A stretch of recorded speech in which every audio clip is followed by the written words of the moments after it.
آپ کو میں نے پیغمبروں کی ترتیب بتائی تھی. سب سے پہلے آدم علیہ السلام, شیث علیہ السلام, پھر کہا جاتا ہے کہ ادریس علیہ السلام, پھر نوح علیہ السلام. تو نوح علیہ السلام کا شمار بھی قدیم پیغمبروں میں ہوتا ہے. اللہ فرماتے ہیں وَلَقَدْ أَرْسَلْنَا نُوحًا إِلَىٰ قَوْمِهِ إِنِّي لَكُمْ نَذِيرٌ مُّبِينٌ. ہم نے نوح کو ان کی قوم کی طرف بھیجا اور انہوں نے کہا میں تمہیں کھلا ڈرانے والا ہوں, صاف صاف بتا رہا ہوں کہ تم جن بتوں کی عبادت کرتے ہو, ود سوا یعوق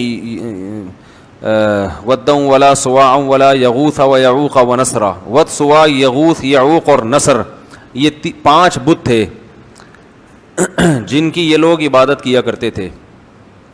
اور یہ بتوں کا پس منظر یہ تھا کہ کوئی بزرگ تھے, بڑے اللہ والے لوگ تھے جو ہر وقت اللہ اللہ کیا کرتے تھے. جب ان کا انتقال ہو گیا تو لوگوں نے عقیدت میں ان کے مجسمے بنا لیے, جیسے لوگ بناتے ہیں نا بڑی شخصیتوں کے.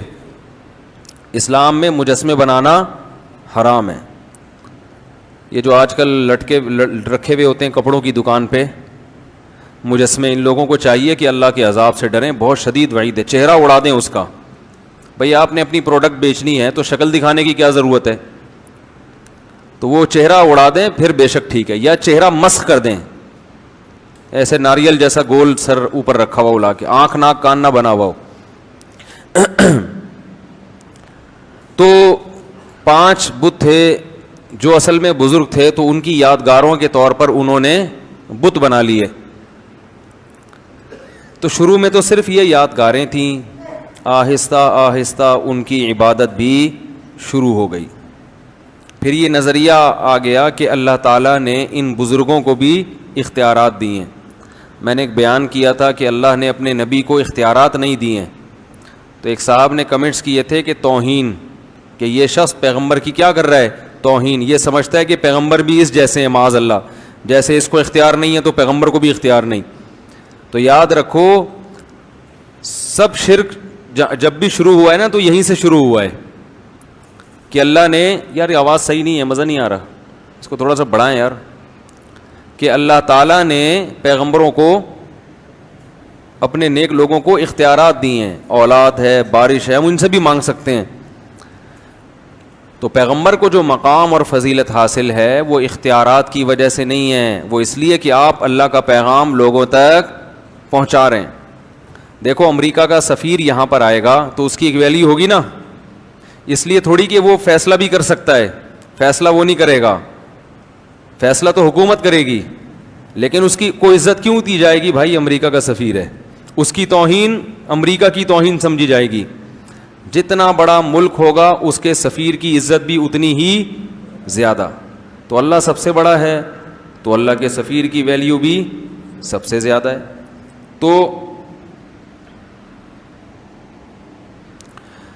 اللہ تعالیٰ نے یہ مقام دیا ہے محمد صلی اللہ علیہ وسلم کو, تو انہوں نے 5 بتوں کی عبادت شروع کر دی. عبادت کا مطلب ان سے مانگنا, کہ یہ دیتے ہیں اللہ کے دینے سے دیتے ہیں.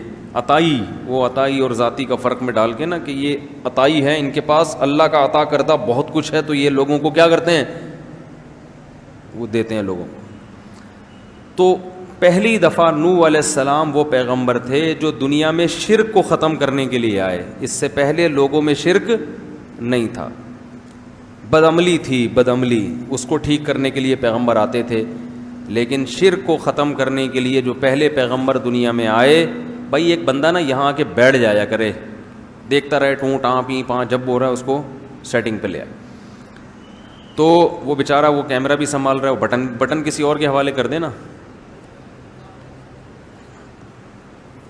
اور جس کے حوالے بٹن ہو خود اس پہ بھی ایک بٹن لگا ہوا ہو اس کو سیٹ کرنے کے لیے. تو 5 جو حضرت نوح علیہ السلام آئے, اور قرآن کے مطابق 950 سال نوح علیہ السلام نے قوم کو دعوت دی. اس سے پتہ چلتا ہے کہ لوگ اپنی جو خاندانی پرمپرائیں ہیں ان کو چھوڑنے کے لیے تیار نہیں ہوتے, کہ ہمارے باپ دادا کا نظام, ہمارا کلچر اس کو قبول نہیں کرتا. ایکچولی معذرت کے ساتھ یہ جو میں شادیوں پہ رٹے لگاتا رہتا ہوں نا, اس کو بھی پتہ ہے آپ کیوں قبول نہیں کرتے, کہ ہمارا کلچر قبول نہیں کرتا. دلائل کی دنیا میں آپ کے پاس کوئی جواب نہیں ہے.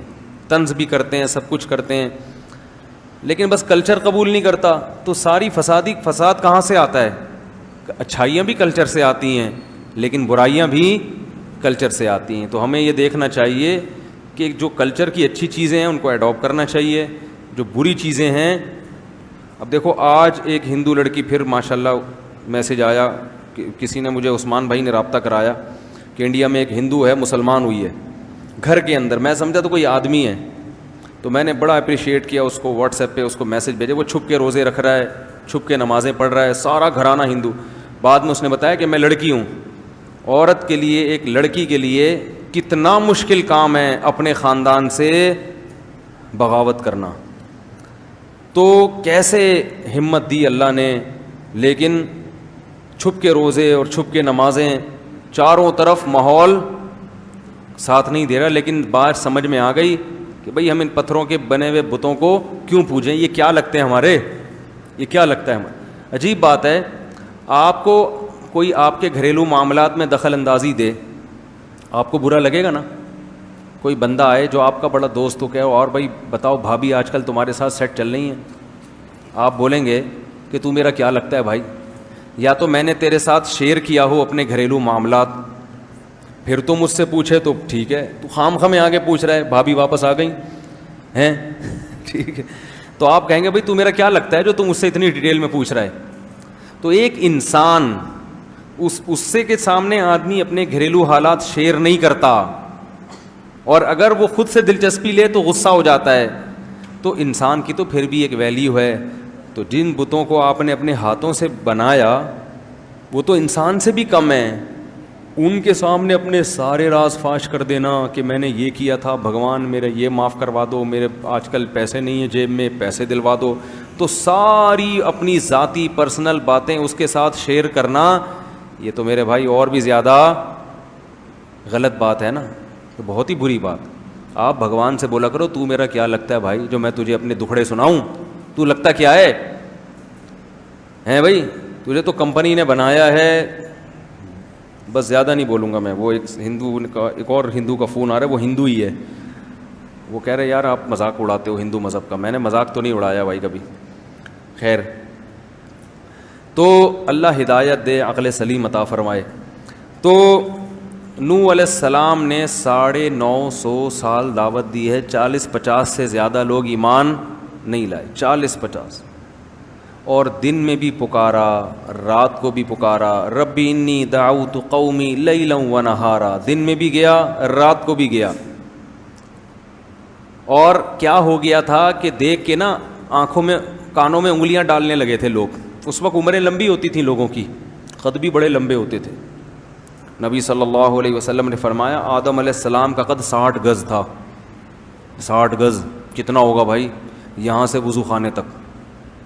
پاؤں کتنے بڑے بڑے ہوں گے بھائی, آنکھیں, بہت اللہ نے قد دیے تھے پہلے لوگوں کو. انلزمکموہا وانتم لہا کارہون ویا قوم لا اسألکم علیہ مالا, اے میری قوم میں اس تبلیغ پر تم سے پیسے نہیں لے رہا. پوری قوم کی مخالفت مول لے کر 900 سال ہو گئے مخالفت کی ہے, تو یہ بھی تو میرے برحق ہونے کی علامت ہے. مجھے کیا مل رہا ہے اس سے؟ 900 سال کا عرصہ ہو گیا اور میں تم سے کوئی اجر نہیں لے رہا. پوری قوم سے میں نے ٹکر لی ہوئی ہے. وما انا بطارد الذین آمنوا, رہا یہ مسئلہ کہ ان غریبوں کو اپنی مجلس سے نکال دوں, تو ما انا بطارد, یہ میرے لیے ممکن نہیں ہے, یہ نہیں ہو سکتا. چاہے سارے کافر ہو کے مر جاؤ, جو ایمان لانے والا ہے اس کو میں اپنی مجلس سے نکال دوں غریب یا مسکین ہونے کی بیس پہ, یہ میرے لیے ممکن نہیں ہے. انہم ملاقو ربہم, یہ بھی کل اپنے رب سے ملاقات کریں گے. ان کے اعمال کا بھی ان کو بدلہ دیا جائے گا, تمہارے اعمال کا بھی تم کو بدلہ دیا جائے گا. اللہ کی نظر میں امیر اور غریب کا فرق نہیں ہے. اور آگے کہنے لگے من ینصرنی من اللہ ان طردتہم, اگر میں نے ان کو دھتکار دیا, مجلس سے منع کر دیا, تو بتاؤ تم اللہ کے عذاب سے مجھے بچا سکتے ہو؟ پھر اگر گارنٹی دو, ٹھیک ہے نا, پھر میں اللہ سے پوچھوں گا کہ یہ بچا سکتے ہیں, تو اللہ بتائے گا ہاں بچا سکتے ہیں, تو ٹھیک ہے. کون بچائے گا بھائی مجھے؟ رہا یہ مسئلہ کہ میں تمہاری طرح کا انسان ہوں, تم یہ کہتے ہو, تو میں نے کب دعویٰ کیا ہے کہ میں تم سے ہٹ کر کوئی انسان ہوں؟ میں نے یہ دعویٰ بولو بھائی کیا ہی نہیں ہے. ولا اقول لکم عندی خزائن اللہ, میں یہ دعویٰ نہیں کرتا کہ میرے پاس اللہ کے خزانے ہیں, نہیں ہے میرے پاس خزانے. ولا اعلم الغیب, اور نہ میں غیب کی خبریں جانتا ہوں. ولا اقول انی ملک, نہ میں نے یہ دعویٰ کیا کہ میں فرشتہ ہوں. ولا اقول للذین تزدری اعینکم لن یؤتیہم اللہ خیرا, اور جن لوگوں کو تم ذلیل سمجھ رہے ہو, ان غریبوں کو, ان کے بارے میں کبھی یہ دعویٰ ہی نہیں کرتا کہ اللہ ان کو جنت میں داخل نہیں کرے گا, یا یہ واقعی ذلیل لوگ ہیں. یہ تو تمہاری رائے ہے, میں اس رائے سے متفق نہیں ہوں. تو میں جو دعویٰ کر رہا ہوں نا, اس پہ کوئی اعتراض کرو. جو دعوے میں نے کیے ہی نہیں ہیں وہ میرے مقابلے میں کیوں پیش کر رہے ہو بھائی؟ قالوا یا نوح قد جادلتنا, 950 سال جب اس اکھاڑ پچھاڑ میں گزرے ہیں نا, ہر وقت یہی باتیں, وہ یہ کہہ رہے ہیں, وہ یہ کہہ رہے ہیں, وہ یہ کہہ رہے ہیں. 950 سال جب گزر گئے تو قوم کہنے لگی قد جادلتنا فاکثرت جدالنا, اے نوح ہمارا تیرا جھگڑا بہت لمبا ہو گیا ہے اور یہ بہت طول پکڑ گیا ہے, اب اس کو ختم کر دینا چاہیے, اس جھگڑے کو, اب اس جھگڑے کو ختم کر دینا چاہیے. کیسے؟ فاتنا بما تعیدنا ان کنت من الصادقین, جس عذاب کا تو وعدہ کرتا ہے نا, اب وہ عذاب لے آ. ہم تو ایمان لانے والے نہیں ہیں, تو اپنی دعوت میں لگا رہے گا, ہم انکار کرتے رہیں گے. یعنی گویا بزبان حال یہ کہنا چاہ رہے ہیں کہ آپ کا بھی ٹائم ویسٹ ہو رہا ہے اور ہمارا بھی ٹائم ویسٹ. خام خواہ کی جنگ ہے جس کا نہ کوئی سر نہ کوئی پیر. تو اب ایسا کرو کہ آر یا پار, اگر تو عذاب لے آ تو سچا, تو نہیں لا سکا تو اس کا مطلب معاذ اللہ تو جھوٹا ہے. نوح علیہ السلام نے کیا کہا؟ انما یاتیکم بہ اللہ ان شاء, دیکھو اللہ اگر چاہے گا تو عذاب بھی آ جائے گا. وما انتم بمعجزین, لیکن جب آئے گا تو تم اللہ کو ہرا نہیں سکو گے. ولا ينفعکم نصحی ان اردت ان انصح لکم, اور افسوس کے ساتھ کہنے لگے میں نے تمہاری خیر خواہی چاہی تھی مگر تم اپنی خیر خواہی کو پسند نہیں کر رہے. ان کان اللہ یرید ان یغویکم, اللہ نہیں اگر تمہیں ہلاک کرنے کا ارادہ کر لیا ہے تو میں بھلا کیا کر سکتا ہوں. وأوحی الی نوح, اللہ فرماتے ہیں اس کے بعد ہم نے نوح علیہ السلام کو وحی کی کہ انہ لن یؤمن من قومک الا من قد آمن, اے نوح جتنے لوگ ایمان لا چکے ہیں نا, اس سے زیادہ مزید کوئی آدمی ایمان نہیں لائے گا. دیکھو عذاب ٹلا ہوا تھا اس لیے کہ اللہ کو پتا تھا کچھ لوگ اور بھی ہیں جو ایمان لائیں گے, ان کے ایمان لانے کا انتظار ہو رہا تھا. تو 40-45 یا 50 لوگ ایمان لائے, اور جب وہ آخری شخص ایمان لایا ہے اللہ نے کہا اے نوح اب یہ لوگ ایمان نہیں لائیں گے. لن یؤمن من قومک الا من قد آمن فلا تبتئس بما كانوا يفعلون. اب کروں کیا ہے اللہ میں؟ نوح علیہ السلام کو اللہ نے حکم دیا, پیغمبر کو خود نہیں پتا ہوتا کہ اب ہوگا کیا, ہر چیز اللہ سے پوچھ رہے ہیں, غیب کا علم نہیں ہوتا. اللہ نے کہا وصنع الفلک, کشتی بنا. صناعت عمل کا لفظ نہیں ہے, صنعت کہتے ہیں بڑی محنت سے کاریگری سے کوئی چیز بنانا. کشتی بنا بِأَعْيُنِنَا, ہماری نظروں کے سامنے, ہماری آنکھوں کے سامنے, یعنی بالکل ہماری نگرانی میں ہم بتائیں گے کون سا پھٹا کہاں جوڑنا, کیونکہ نوح علیہ السلام کو کشتی بنانا تھوڑی جانتے تھے. ہم بتائیں گے کون سی کیل کہاں ٹھوکنی ہے, کتنا بڑا پھٹا لانا ہے, اس کا سائز کتنا ہوگا, کیونکہ ہمیں پتا ہے کہ کیسا پانی آنے والا ہے. وَوَحْيِنَا وَلَا تُخَاطِبْنِي فِي الَّذِينَ ظَلَمُوا, اور اب ان ظالموں کے بارے میں مجھ سے کلام بھی مت کرنا. ایسا نہ ہو کہ آپ کو ان پہ ترس آنا شروع ہو جائے اور آپ کہیں کہ اللہ مزید مہلت دے دو. آپ کو اب ان کے حق میں دعا کرنے کی اجازت نہیں ہے. انہم مغرقون, یہ سب کے سب غرق ہوں گے, اور اللہ نے ان کے غرق ہونے کا فیصلہ کر لیا ہے. یہ واقعہ تو قرآن میں بھی ہے, اس کو یہودی بھی مانتے ہیں اور اس کو عیسائی. دنیا میں اتنا بڑا واقعہ ہوا تھا کہ تمام آسمانی کتابیں یا کوئی ایسی تاریخی ورق جو اس زمانے سے چلا آ رہا ہے, ان تمام کتابوں میں, صحیفوں میں یہ واقعہ موجود ہے. آج بھی تورات میں بھی ہے اور انجیل میں بھی ہے.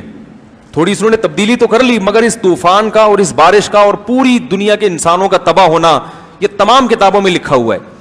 تو اللہ نے فرمایا وَيَصْنَعُ الْفُلْكَ, نوح علیہ السلام کشتی تیار کر رہے تھے. وَكُلَّمَا مَرَّ عَلَيْهِ مَلَأٌ مِّن قَوْمِهِ, جب بھی قوم کے وڈیرے اور سردار لوگ گزرتے, سخروا منہ, مذاق اڑاتے. کہ پانی دور دور تک نہیں ہے، نہ کوئی دریا ہے. کشتیاں تیار بھی ہوتی ہیں تو دریا کے کنارے، تاکہ وہیں دھکا دے کے پانی میں لے جائیں. یہ تو دور تک نہ کوئی دریا ہے نہ بارش ہے، اور بارش بھی ہوتی ہے تو اتنا پانی تھوڑی ہوتا ہے کہ کشتیاں تیار کرنی پڑیں. وہ مذاق اڑانے لگے. قال ان تسخروا منا، نوح علیہ السلام نے کہا اگر آج تم ہمارا مذاق اڑا رہے ہو فإنا نسخر منکم، ان قریب ہم تمہارا مذاق اڑائیں گے. کہ کیسی تمہیں دعوت دی، کس رب کی طرف بلایا، دلائل کے انبار لگا دیے، مگر ماننے کے لیے تیار نہیں. کما تسخرون، جیسے تم مذاق اڑا رہے ہو، ان قریب ہم تمہارا مذاق اڑائیں گے. فسوف تعلمون، ان قریب تمہیں پتہ چل جائے گا. من یاتیہ عذاب یخزیہ، کون ہے جس پر ذلیل کرنے والا عذاب آئے گا اور ہمیشگی کا عذاب کس پر آنے والا ہے. حتی اذا جاء امرنا، قرآن کہتا ہے یہاں تک کہ جب ہمارا حکم آ پہنچ. کشتیاں تیار ہو رہی، کشتی تیار ہو رہی ہے.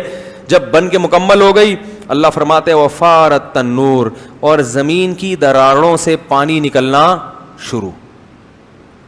زمین کے جو سوتے ہوتے ہیں نا جہاں بھی، اس سے پانی نکلنا شروع. قرآن نے ایک جگہ آتا ہے کہ ہم نے آسمان کے بند بھی کھول دیے اور زمین کے بند بھی. زمین سے بھی پانی نکلنا شروع اور آسمان سے بھی پانی، بہت تیز پانی برسنا شروع. قل نحمل فیہا من کل زوجین، ہم نے نوح سے کہا کہ ہر جانور کی قسم میں 2 جوڑے لے لو، نر اور مادہ، کیونکہ جانور بھی ہلاک ہو جاتے ہیں ظاہر ہے انسان کے ساتھ. ہر جانور جس کو بھی زمین میں رہنا ہے اس سے ایک من کل، ہر قسم کے جانور جو بھی پانی میں رہنے والے نہیں ہیں، ان تمام جانوروں میں سے ایک جوڑا آپ رکھ لیں. وَأَهْلَكَ، اور اپنے رشتہ داروں کو بھی اس میں سوار کر لیں. إِلَّا مَنْ سَبَقَ عَلَيْهِ الْقَوْلُ، ہاں جس کے مقدر میں ہلاکت ہے وہ آپ کے ساتھ کشتی میں سوار نہیں ہوگا. وَمَا آمَنَ مَعَهُ إِلَّا قَلِيلٌ، اللہ فرماتے ہیں نوح کے ساتھ ایمان والے بہت تھوڑے لوگ تھے، بہت تھوڑے جو اس کشتی میں سوار ہوئے. وَقَالَ ارْكَبُوا فِيهَا، جب سوار ہو گئے تو اللہ نے فرمایا ارْكَبُوا فِيهَا، اس کشتی میں سوار ہو جاؤ. بسم اللہ مجریہا، اللہ کے نام سے اس کا چلنا ہے. وہ مرساہا، اور اللہ کے نام سے اس کا ٹھہرنا ہے. کشتی میں سوار ہونے کی دعا بھی یہی ہے کہ اللہ کے نام سے چلے گی اور اللہ کے نام سے ٹھہرے گی. ان ربی لغفور الرحیم، اور یہ کہو کہ میرا رب بہت مغفرت کرنے والا اور اپنے بندوں پر بہت رحم کرنے والا ہے. وہی تجری بہم فی موج، اللہ فرماتے ہیں وہ کشتی ایک موج کی طرح چل رہی تھی. جیسے سمندر کی لہریں اوپر نیچے ہوتی ہیں تو کشتی بھی ایسے ہو رہی تھی. اتنا طوفان آیا. کل جبال، پہاڑ کی طرح پانی کے اندر، ایسے جیسے بہت بڑا پہاڑ ہچکولے کھا رہا ہو، ایسے چل رہی تھی. اس موقع پر نوح علیہ السلام نے اپنے بیٹے کو پکارا. وکان فی مازل، وہ ایک کنارے پہ کھڑا ہوا یہ منظر دیکھ رہا تھا. یا بنی ارکم معنا، اے میرے پیارے بیٹے. بنیا کہتے ہیں پیارے، جب محبت سے بلانا ہوتا ہے نا، اے میرے پیارے بیٹے ارکم معنا، میرے ساتھ کشتی میں ہمارے ساتھ سوار ہو جا. ولا تکم مع الکافرین، اور کافروں میں مت ہو، کلمہ پڑھ لے اور آ جا کشتی میں. قالا، تو کہنے لگا سآوی الی جبل، میں ایک پہاڑ پہ چڑھ جاؤں گا. یعصمنی من الماء، وہ پہاڑ مجھے پانی سے بچا لے گا. جب انسان کی خواہشات سے آنکھیں اندھی ہوتی ہیں نا تو یہ حال ہوتا ہے اس کا.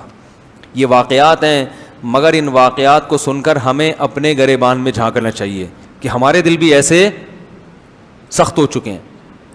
اس نے کہا مجھے پہاڑ بچائے گا. نوح علیہ السلام نے کہا لا عاصم اليوم من امر اللہ الا من رحم، دیکھ آج جس پر اللہ رحم کرے گا نا وہی بچے گا. اپنی طاقت سے، وسائل اور اسباب سے کوئی بھی نہیں بچ سکتا. یہ بات ابھی ہو رہی ہے. قرآن کہہ رہا ہے وحال بینہم الموج، باپ اور بیٹے کے درمیان ایک لہر حائل ہوئی ہے.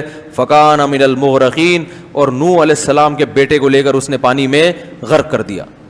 قرآن میں دوسری جگہ آتا ہے اغرقوا فادخلوا نارا، پوری قوم غرق ہوئی اور آگ میں داخل. یہ قبر کا عذاب ہے. اس سے یہ بھی پتہ چلتا ہے کہ قبر کے عذاب کے لیے قبر میں دفن ہونا ضروری. لوگ کہتے ہیں نا قبر میں دفن نہیں ہوں گے تو کہاں سے عذاب ہوگا. تو اللہ کہہ رہا ہے سمندر پانی میں غرق ہوئے اور داخل کہاں ہوئے؟ آگ میں. آپ ایئر کنڈیشن کمرے میں سو رہے ہو اور خواب میں آگ میں جل سکتے ہو کہ نہیں جل سکتے؟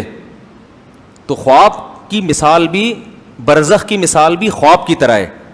تو برزخ جب پانی میں مرتا ہے نا انسان تو کسی اور جہاں میں پہنچ جاتا ہے، وہاں آگ بھی ہے اور جنت کا باغ بھی ہے وہاں پہ.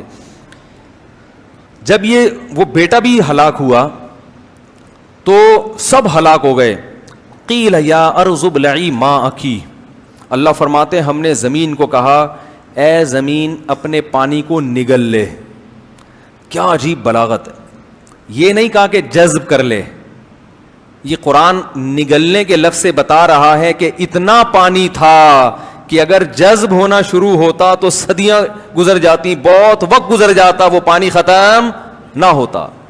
اللہ کہہ رہے ہیں نگل. جیسے ایک پانی پینے کا طریقہ ہوتا ہے بھائی, آپ چوس چوس کے گھونٹ بھر بھر کے پیتے ہو, اور ایک ہوتا ہے کہتے ہیں نا بس کڑوی چیز ہے ایک ہی گھونٹ میں نگل لو. تو اللہ نے فرمایا نگل, کھینچ اس پانی کو, زور لگا, تاکہ نوح علیہ السلام خشکی پہ اترنے کے قابل بن جائیں. ایسا نہ ہو یہ کئی سال اسی میں پڑے رہیں, بہت پانی ہے.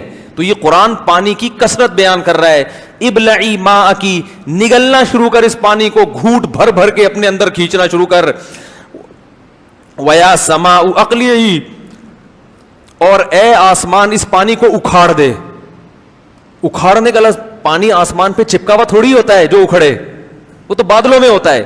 یہ بھی بلاغت ہے کہ جیسے شیٹرنگ ہو نا, اور وہ جب مکمل ہو جائے تو ایک ایک پھٹے کو اکھاڑا جاتا ہے. وہ اتنی مضبوطی سے چھت سے چپکا ہوا ہوتا ہے کہ اس کو اکھاڑا جاتا ہے. تو اللہ فرماتے ہیں اتنی کثرت سے پانی تھا کہ اگر ہم آسمان کو حکم دیتے نا کہ تھم جا, تو تھمتے تھمتے بھی کئی سال لگا دیتا. ہم نے کہا اکھاڑ کے اپنا کنیکشن پانی سے منقطع کر دے, اکھاڑ دے اس کو, طاقت اور قوت کے ساتھ اس کو دھکیل کے ختم کر دے, کیونکہ بہت وقت لگے گا, اتنا پانی برس رہا تھا. یہ سب بلاغت ہے, بلاغت بات کو سمجھانے کے لیے کہ پانی کی کثرت کتنی زیادہ تھی. وَيَا سَمَاءُ وَقْلِعِي وَغِيضَ الْمَاءُ, اللہ فرماتے ہیں اس طرح سے ہم نے پانی کو خشک کر دیا. وَقُضِيَ الْأَمْرُ, اور جو کام اللہ نے جس کا فیصلہ کیا تھا وہ فیصلہ اللہ نے چکا دیا. وَاسْتَوَتْ عَلَى الْجُودِي, اور جودی ایک پہاڑ تھا جہاں نوح علیہ السلام کی کشتی ٹھہر گئی. وَقِيلَ بُعْدًا لِلْقَوْمِ الظَّالِمِينَ, اور اللہ کی طرف سے کہا گیا لعنت ہو ان ظالموں پر. تو اللہ نے فرمایا جب وہ پہاڑ پر ٹھہری ہے, وَنَادَى نُوحٌ رَبَّهُ, نوح علیہ السلام نے اپنے رب کو پکارا. قال رب ان ابنی من اہلی, اے اللہ میرا بیٹا ہلاک ہو گیا, وہ تو میرا رشتہ دار تھا, میرے اہل میں سے تھا, اور تو نے وعدہ کیا تھا کہ میرے اہل و عیال میں سے کسی کو ہلاک نہیں کرے گا. اللہ نے کہا یا نوح انہ لیس من اہلک, وہ تیرے اہل میں سے نہیں تھا. انہ عمل غیر صالح, اس کا عمل ٹھیک نہیں تھا. اور پھر اللہ نے تنبیہ کی کہ مجھ سے دوبارہ ایسا سوال مت کرنا. نوح علیہ السلام نے اللہ سے استغفار کیا. اس کے بعد اللہ نے کہا یا نوح اہبط بسلام منا. اب پوری زمین میں اس وقت آبادی بھی ظاہر ہے کم ہوگی, اتنی تو نہیں ہوگی جتنی آج ہے, لیکن بہت بڑی خلقت ہلاک ہوئی ہے.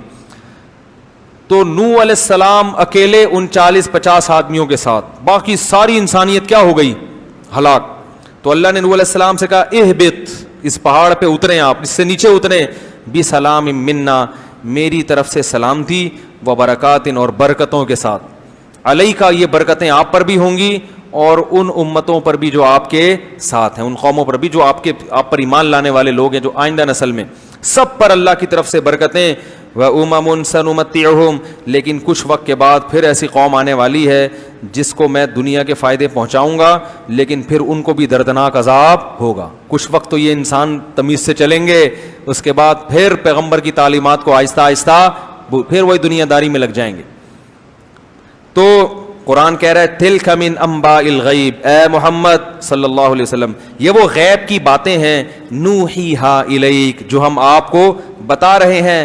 ما کنت تعلمھا انت, یہ باتیں آپ بھی نہیں جانتے تھے, ولا قومک, اور نہ آپ کی قوم جانتی تھی, آپ عالم الغیب نہیں ہیں. من قبل ھذا, میرے بتانے سے پہلے آپ نہیں جانتے تھے. فاصبر, لہذا جیسے نوح نے 950 سال صبر کیا ہے, آپ بھی ان مشرکین کی تکلیفوں پر صبر کریں. ان العاقبۃ, کیسا پیارا اختتام ہو رہا ہے اس واقعے کے, اینڈ کتنا اچھا ہے. فاصبر, اے محمد آپ کو بھی کیا کرنا ہے, صبر کرنا ہے. کیوں؟ ان العاقبۃ للمتقین, انجام ہمیشہ اچھے لوگوں کا ہوگا. اس حالت کو نہ دیکھیں آپ, مکہ میں بلال پر پتھر رکھے جا رہے ہیں, خباب ابن ارت کو کوئلوں پہ لٹایا جا رہا ہے, اس کو نہ دیکھو, یہ دیکھو انجام کس کا اچھا ہوا. متقین وہ لوگ جو گناہوں سے بچتے ہیں انجام ہمیشہ انہی کا اچھا ہوتا ہے. دیکھو انگریزوں کی جوانی مت دیکھو, انگریزوں کا بڑھاپا دیکھا کرو. انجام مسلمان کا اچھا ہوتا ہے, جوانی انگریز کی اچھی ہوتی ہے, مگر وہ ساری جوانی کے مزے بڑھاپے میں کرکرے. کوئی محبت کرنے والا نہیں ہوتا, کوئی رونے والا نہیں ہوتا. روتے ہیں تھوڑا بہت, وہ بھی اولڈ ہاؤس سے اطلاع آ گئی کہ حضرت جی کا انا اللہ ہو گیا ہے, تو چلو یار وہیں دفنا دو, دیکھ لیں گے, بہت کم. تو اللہ تعالیٰ فرماتے ہیں والعاقبۃ للم, اور بالفرض دنیا میں اچھا ہو بھی جاتا ہو, اصل تو کیا ہے؟ آخرت.